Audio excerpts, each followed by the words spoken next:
नमस्कार बच्चों। आज हम लोग क्लास 10वीं का जो भारतीय भन की जो बुक है उसका सेकेंड वीडियो डाल रहे हैं। फर्स्ट चैप्टर ये है रासायनिक अभिक्रिया और समीकरण, जिसको केमिकल इक्वेशन एंड रिएक्शन कहते हैं, केमिकल रिएक्शन एंड इक्वेशन कहते हैं, रासायनिक अभिक्रिया और समीकरण। इसमें पहले दिन हम लोग रासायनिक अभिक्रिया की परिभाषा, अभिकर्मक के प्रतिफल के बारे में, रासायनिक अभिक्रिया की विशेषता के बारे में पढ़े थे बच्चों। और आज हम लोग जिन बिंदुओं के बारे में पढ़ेंगे वह पढ़ेंगे रासायनिक समीकरण के। इसको आप बोर्ड मॉडल लिख लें, प्रश्न आपको परीक्षा में निश्चित तौर पर पूछा जाता है। रासायनिक समीकरण कहलाते हैं बच्चों कि जब आप किसी भी रासायनिक अभिक्रिया को संकेत और सूत्र के रूप में लिखते हैं। संकेत कहने का अर्थ होता है जैसे हाइड्रोजन है H है, ऑक्सीजन हुआ, नाइट्रोजन N हुए, ये संकेत हुए बच्चों। और संकेतों के समूह को सूत्र कहते हैं, जैसे जल का सूत्र H2O हुआ, हाइड्रोक्लोरिक अम्ल का HCl हुआ, ये संकेतों का समूह है जिसे सूत्र कहते हैं। तो बच्चों जब किसी रासायनिक अभिक्रिया को संकेत और सूत्र के रूप में लिखते हैं तो वह रासायनिक समीकरण कहलाता है। जैसे H2 + Cl2 reaction 2HCl, 2H2 + O2 reaction 2H2O। ये आपको संकेत और सूत्र के रूप में जो है वह संक्षिप्त में लिखा गया, इसलिए इस रासायनिक अभिक्रिया को हम रासायनिक समीकरण कहेंगे। बिल्कुल सही। आइए बोर्ड मॉडल आप क्वेश्चन इसको बना लें। ये परीक्षा में निश्चित तौर पर जो क्वेश्चन होंगे आपको पूछा जाएगा रासायनिक समीकरण की परिभाषा बच्चों। अब देखिए, रासायनिक जो समीकरण होते हैं उसके लिखने के कई नियम हैं बच्चों कि अभिकर्मक और प्रतिफल, दो बात इसमें है। तीर चिन्ह देख रहे हैं यहाँ पर सामने आपको दिखा रहे हैं कि एक है अभिकर्मक और एक होते प्रतिफल। अभिकर्मक यानी तीर चिन्ह के बाएं पक्ष, प्रतिफल तीर चिन्ह के दाएं पक्ष बच्चों। तो नियम है कि जब आप रासायनिक समीकरण लिखते हैं तो लिखने के लिए अभिकर्मक के सदस्य दो या दो से अधिक होंगे तो उसको संकेत सूत्र के रूप में लिख लीजिए, और दो या दो से अधिक हैं तो उसको बीच में जोड़ का चिन्ह दीजिए। फिर प्रतिफल को संकेत और सूत्र के रूप में लिखिए, और प्रतिफल दो या दो से अधिक है तो उसके बीच में जोड़ का चिन्ह दीजिए। और फिर बच्चों अभिकर्मक और प्रतिफल के बीच में आप तीर का चिन्ह जो होंगे वह दे सकते हैं। तो इस तरह से आपका रासायनिक समीकरण जो होंगे वह लिखा जाएगा। चलिए नेक्स्ट स्लाइड की ओर हम लोग बढ़ते हैं।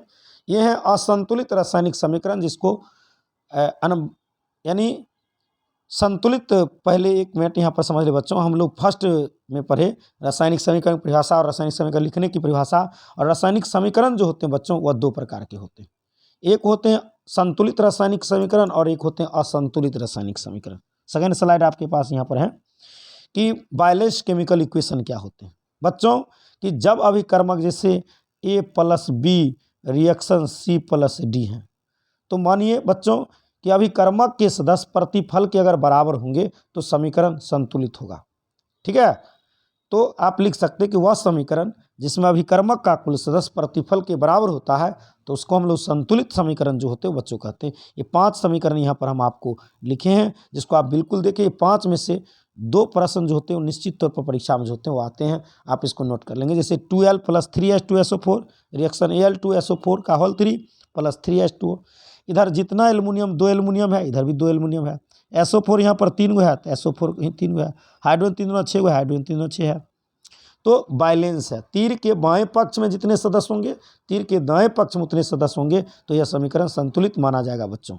चलिए अगले समीकरण की ओर बढ़ते हैं। और खास करके ये जो तीसरा नंबर समीकरण है 3Fe + 4H2O reaction Fe3O4 + 4H2, ये सबसे ज़्यादा पूछता है 3 नंबर वाला रिएक्शन जो होते हैं वह। चलिए अगले क्वेश्चन की ओर बढ़ते हैं हम लोग बच्चों। संतुलित समीकरण ये थे कि अभिकर्मक के कुल सदस्य प्रतिफल के बराबर थे, संतुलित समीकरण के हैं। अब बच्चों अनबैलेंस केमिकल इक्वेशन है, जिसको असंतुलित रासायनिक समीकरण या कंकाली समीकरण कह सकते हैं। कि वह समीकरण जिसमें अभिकर्मक का जो सदस्य है वह प्रतिफल के बराबर नहीं है, तो उसको असंतुलित समीकरण कहते हैं। जैसे यहाँ 2 सोडियम है, क्लोरीन 1 है बच्चों, और यहाँ पर 2 सोडियम और 2 क्लोरीन है। ये अभिकर्मक के कुल सदस्य प्रतिफल के बराबर नहीं है, इसीलिए इसको हम असंतुलित या अनबैलेंस केमिकल इक्वेशन कहते हैं।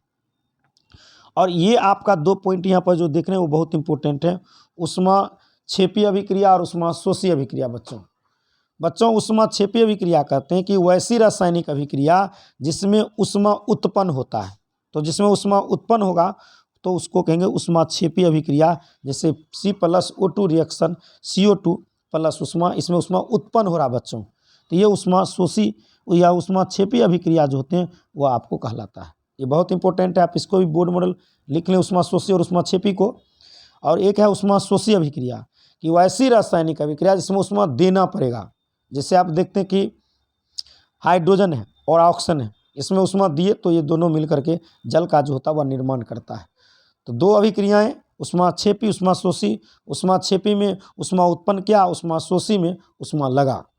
तो ये आप निश्चित तौर पर याद कर लेंगे बच्चों। नेक्स्ट क्वेश्चन की ओर हम लोग बढ़ते हैं और कलम कॉपी निकाल कर नोट करते चले, एक एक देख कर आप नोट करते चलें तो बहुत बेटर होगा। और अपने मित्रों को भी शेयर करें, सभी को बताएं कि आप अधिक से अधिक लाभान्वित हो सकते हैं। समिधा ऑनलाइन क्लासेज कांटी के जो यूट्यूब चैनल है उससे लाभान्वित होंगे। और विशेष जानकारी के लिए 7070097597 पर संपर्क करें, जिससे हम PDF भी आपको भेज सकते हैं फ्री ऑफ कॉस्ट। अब बच्चों रासायनिक समीकरण से प्राप्त होने वाली सूचनाएं, कि कोई रासायनिक समीकरण आप यहाँ पर लिखें तो कौन कौन सी सूचनाएं जो होंगे आपको प्राप्त होंगे। तो बच्चों रासायनिक समीकरण लिखने से यह पता चलता है कि अभिकारक और प्रतिफल का संकेत और सूत्र का पता चलता है। जैसे N2 + 3H2 है, यह अभिकारक है। यह अभिक्रिया में कौन कौन से पदार्थ भाग ले रहा है, जैसे नाइट्रोजन है, हाइड्रोजन भाग ले रहे हैं, यह पता चलता है। अभिक्रिया में भाग लेने वाले परमाणु और अणुओं की संख्या क्या है, जैसे नाइट्रोजन के 2 परमाणु, हाइड्रोजन के 6 परमाणु भाग ले रहे हैं, तो ये पता चलता है। उसके बाद बच्चों प्रतिफल के बारे में उसके परमाणु अणुओं की संख्या का पता चलता है, उसके मोलों का पता चलता है, और अभिकारक और प्रतिफल के द्रव्यमान के अनुपात का पता चलता है, तथा यह पता चलता है कि इसमें कौन गैस है, कौन ठोस है, कौन द्रव है, ये बात का भी पता चलता है। तो किसी भी रासायनिक समीकरण को लिखने से यानी 7 बातें जो होती हैं बच्चों पता चलता है। अभिकारक और प्रतिफल के संकेत और सूत्र की जानकारी देता है, यह बताता है कि अभिक्रिया में कौन कौन से पदार्थ भाग ले रहे हैं, कौन कौन से बन रहे हैं, यह अभिक्रिया में भाग लेने वाले अभिकारक और अभिकारकों के परमाणु और अणुओं की अपेक्षित संख्या की जानकारी देता है। यह अभिक्रिया के फलस्वरूप निर्मित प्रतिफल के परमाणु और अणुओं की संख्या को बताता है। यह अभिकारक और प्रतिफल के मोल के अनुपात की जानकारी देता है, और गैसीय अभिकारक और प्रतिफल के आपेक्षिक आयतन की जानकारी देता है किसी रासायनिक समीकरण के लिखने से, जैसे आपने N2 + 3H2 रिएक्शन 2NH3 को लिखने से स्पष्ट हो गया। आइए बच्चों नेक्स्ट स्लाइड की ओर हम लोग बढ़ते हैं। रासायनिक समीकरण के लाभ के बारे में इस स्लाइड में हम लोग जानेंगे। रासायनिक समीकरण के लाभ जो है बच्चों वह क्या है। देखिए रासायनिक समीकरण के 3 महत्वपूर्ण लाभ हैं, बड़ी इंपॉर्टेंट क्वेश्चन।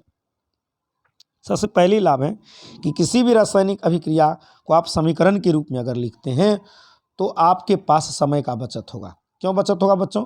कागज पर कम जगह लगा, क्यों लगेगा? क्योंकि आप उसको संकेत और सूत्र के रूप में लिख देते हैं। जैसे हाइड्रोजन गैस हुआ, ऑक्सीजन गैस हुआ तो H2O2 लिखते हैं। इसके लिए आपको कम जगह लगा, समय की बचत हुई। और उसके बाद रासायनिक समीकरण की सहायता से प्रतिफल की एक निश्चित मात्रा के निर्माण के लिए कितने अभिकारक के द्रव्यमान की आवश्यकता पड़ेगा और कितने प्रतिफल बनेंगे, इस बात की भी जानकारी होता है। उसके बाद तीसरी महत्वपूर्ण बात कि संपूर्ण विश्व में एक ही प्रकार के रासायनिक संकेत का उपयोग होता है, जिससे वैज्ञानिकों को प्रयोग करने में कोई सुविधा नहीं होती है। तो ये 3 लाभ हो गए। पहला लाभ, किसी रासायनिक अभिक्रिया को आप समीकरण के रूप में लिखेंगे तो उसका लिखना आसान होगा, समय की बचत होंगे, कागज पर कम समय लगेगा। और रासायनिक समीकरण की सहायता से प्रतिफल की निश्चित मात्रा के निर्माण के लिए कितने अभिकारक का द्रव्यमान लगेगा, कितने बनेगा, इसकी जानकारी होंगे।